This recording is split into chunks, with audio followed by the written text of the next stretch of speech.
Bekam yang merupakan istilah bahasa Indonesia. Untuk terapi bekam, sebuah praktik tradisional yang melibatkan penempatan cangkir pada kulit untuk menciptakan daya hisap. Berikut ringkasan singkatnya. Cara kerjanya, cangkir biasanya kayu, bambu, atau silikon dipasang menggunakan panas bekam AT atau pompa bekam kering untuk menciptakan ruang hampa. Hal ini menarik kulit, otot, dan jaringan ke atas, meningkatkan aliran darah ke daerah tersebut. Kegunaan umum biasanya digunakan untuk meredakan nyeri otot, mengurangi peradangan, meningkatkan sirkulasi, dan mempromosikan relaksasi atau stres. Hal yang perlu diperhatikan, meskipun umumnya aman, jika dilakukan oleh praktisi yang terlatih, dapat menyebabkan memar sementara, iritasi. Adalah terapi tradisional dari Tiongkok dan Timur Tengah yang menggunakan cangkir untuk menciptakan hisapan pada kulit, bertujuan melancarkan aliran darah, meredakan nyeri otot, dan membantu mengeluarkan darah kotor atau racun, dengan manfaat yang dipercaya bisa mengurangi sakit kepala, hipertensi, dan meningkatkan daya tahan tubuh. Namun perlu dilakukan dengan hati-hati agar steril dan menghindari risiko infeksi. Kerja bekam. 1.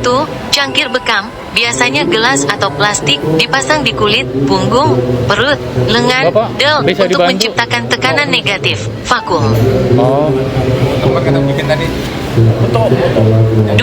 Tekanan ini menarik kulit ke atas, membuka pembuluh darah kecil, kapiler, dan mengumpulkan darah di area tersebut.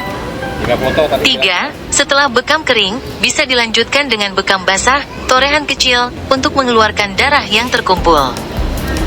Dan 4. Proses ini merangsang aliran darah baru yang lebih sehat dan membantu penyembuhan jaringan.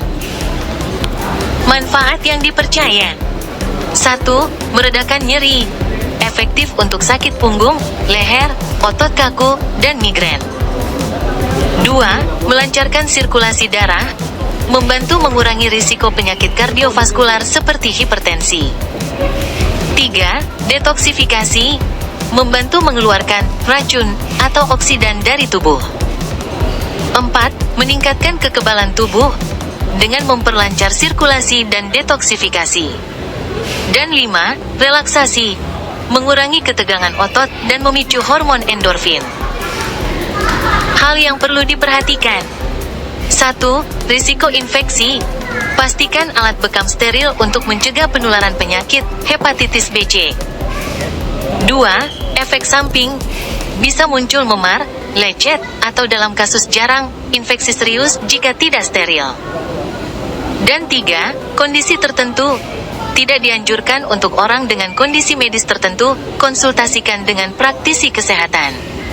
Dianjurkan, sunnah, dan dipercaya mengandung kesembuhan serta kebaikan bagi tubuh. Hari-hari tertentu, Senin, Selasa, Kamis, dianggap lebih baik untuk bekam. Hasil ini hanya untuk tujuan informasi. Untuk mendapatkan diagnosis atau saran medis, hubungi profesional. Respons AI mungkin berisi kesalahan. Dianjurkan, sunnah, dan dipercaya mengandung kesembuhan serta kebaikan bagi tubuh. Hari-hari tertentu, Senin, Selasa, Kamis, dianggap lebih baik untuk bekam. Hasil ini hanya untuk tujuan informasi. Untuk mendapatkan diagnosis atau saran medis, hubungi profesional. Respons AI mungkin berisi kesalahan. Bekam adalah terapi tradisional yang berasal dari Tiongkok dan Timur Tengah, di mana cangkir digunakan untuk menciptakan tekanan negatif pada permukaan kulit. Tujuan utamanya adalah untuk melancarkan aliran darah dan limfa di tubuh, meredakan ketegangan serta nyeri otot, serta membantu mengeluarkan yang dipercaya sebagai darah kotor atau racun dari tubuh. Di antara manfaat yang dipercaya oleh penganut terapi ini adalah kemampuannya untuk mengurangi sakit kepala, mengendalikan tekanan darah tinggi, meningkatkan daya tahan tubuh, serta memberikan perasaan rileks dan segar. Namun, penting untuk melakukan terapi bekam dengan hati-hati. Peralatan yang digunakan harus steril sepenuhnya, dan pelaksanaan harus dilakukan oleh tenaga kesehatan yang terlatih atau praktisi yang berpengalaman untuk menghindari risiko komplikasi seperti infeksi, luka pada kulit, atau masalah kesehatan lainnya yang dapat muncul akibat pelaksanaan yang tidak benar. Penjelasan tambahan untuk memperpanjang jawaban.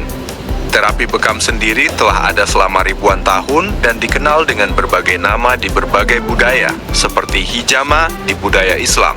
Ada dua jenis utama bekam yang umum dilakukan, bekam kering dan bekam basah.